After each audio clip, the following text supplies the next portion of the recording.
Hey folks, it's Joe here and I'm in the kitchen. Now I know when I'm in the kitchen, one of my many catchphrases is, if I can do it, you can do it.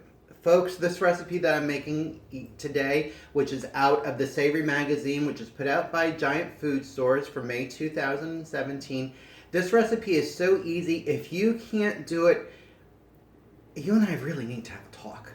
That's all I'm going to say. So, it's 2 pounds of fingerling or baby potatoes.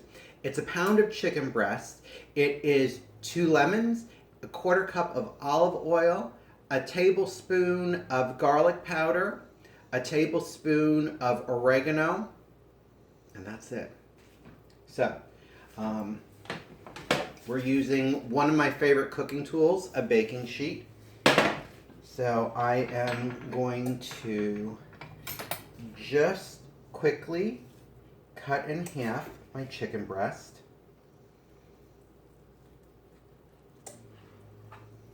That way I know it's an even portion and I know that the cooking time will be even. So there's one portion, there's 2 portions.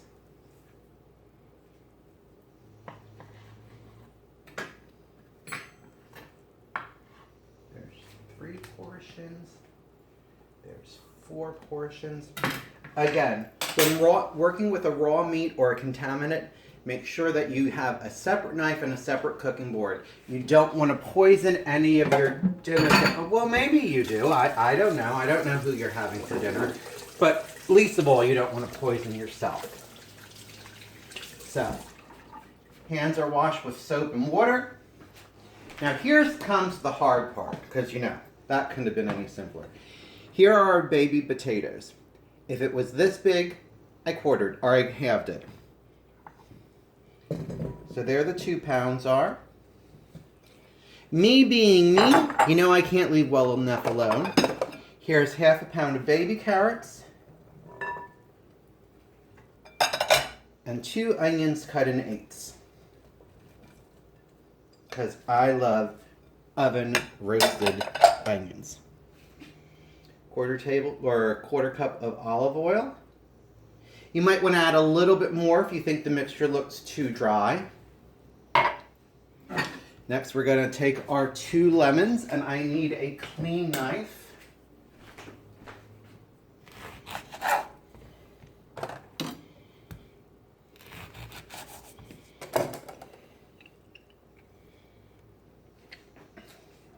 Big lemons.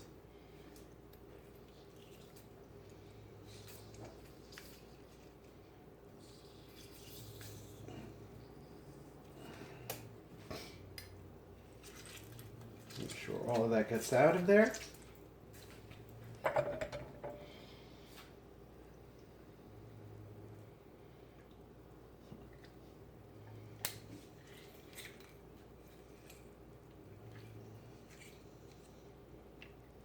Woohoo. Don't even know my own strength. I split it in half.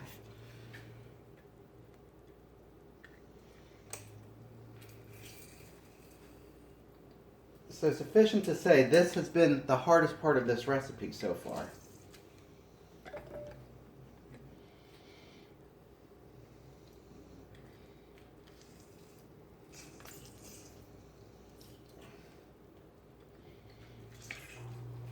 There we go. Quick wash our hands.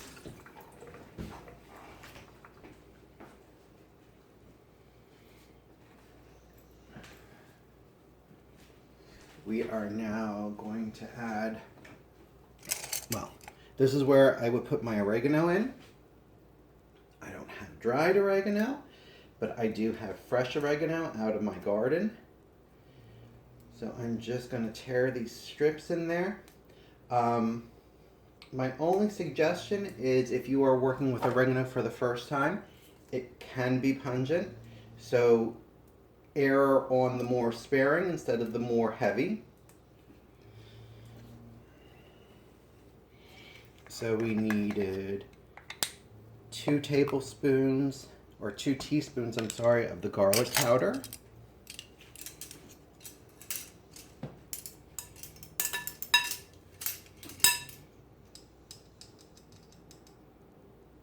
There's one. too. I am also going to add some fresh thyme. Now, I know in recent videos I have said thyme the way it's spelled. I've done that ever since I was little. I don't know why I do it, because I watch enough cooking shows and have cooked enough to know that it's thyme. So, when I say it, know what I mean and know that I know what I mean. But yeah, for whatever reason, it just mentally sticks in my head the wrong way. And I guess if that's the worst thing I say wrong, yeah, I could live with it. So then we are just going to mix this up. I made this bowl just a little too full. Good Lord.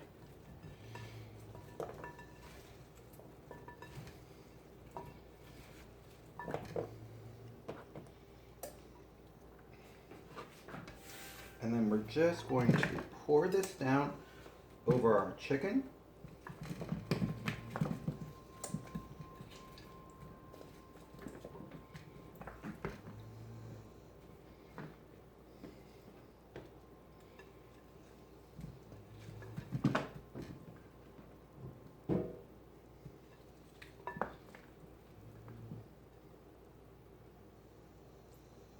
Be sure to coat the chicken, because you know that coating there is the flavor.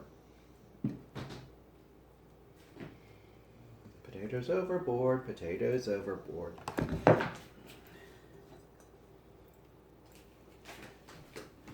Quickly wash our hands.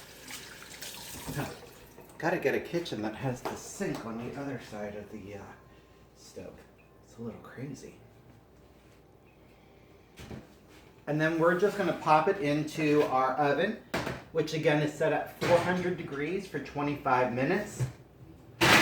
I'm actually going to set the timer for 15 and then rotate it. So, what I like about this recipe is you could do a lot of things with it. Say that you wanted to make chicken fajitas or a chicken fajita salad. Instead of the potatoes, I would do the onions, and I would do garlic, and I would do pepper strips. If you didn't want to necessarily eat this for dinner and you wanted to roast off extra chicken breast and do it over a salad, that would also be great. There's a lot of things you can do with this. Stay tuned. So the first 15 minutes are up, so I'm going to pull this out of the oven. Stand back so we don't get the steam facial.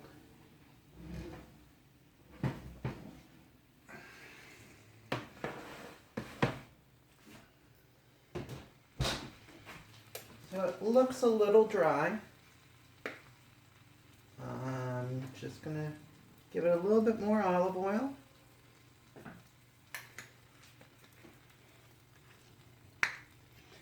And what I'm going to do now is just little stir, little stir, little stir. But I actually want to bring the chicken up to the top just so it gets a little bit of a caramelization on that, which is just when the sugars start to come out, so it'll be a nice brown color. And of course, I want to assure that it's done properly. So shush, shush, shush, move everything around. But the main reason I do that is so I can turn it and give it a more even coat. Whoo-hoo, that is warm. Put that back in for 10 more minutes.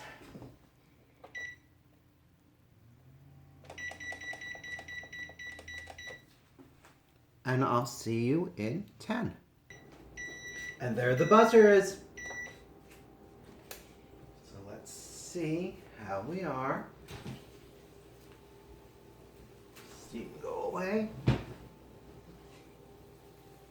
Oh, yay, yay, yay. So, let me slice into some of this chicken. this is completely done. There's no pink. Let's get a potato. And let's get a carrot.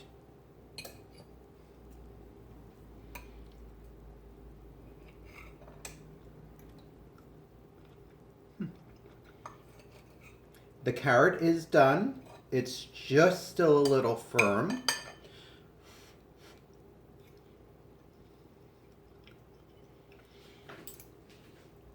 Again, the potato, you just have to chew it a little bit. Now, I will tell you that after the first 5 minutes, the potatoes and the carrots were not done. So I turned it again and did another 5 minutes. So it was an additional 5 minutes from the original recipe. If I wouldn't be happy with the consistency of the texture of the carrots and the potatoes, I would then have pulled the chicken off of here. I would have put it on a plate and foiled it and tended it to keep it warm. And I would have let the potatoes and the carrots cook. Again, I like that little bit of chew to it. And what I love about this is I could be comfortable heating this up and eating it hot.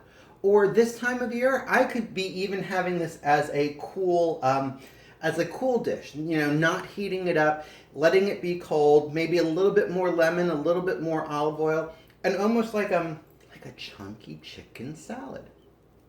Anyway, folks, stay stylish. Connie, my friend, I hope this gave you something to work with.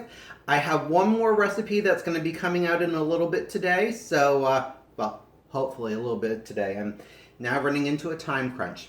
All right, folks, stay stylish, and I probably will be bringing you one more today.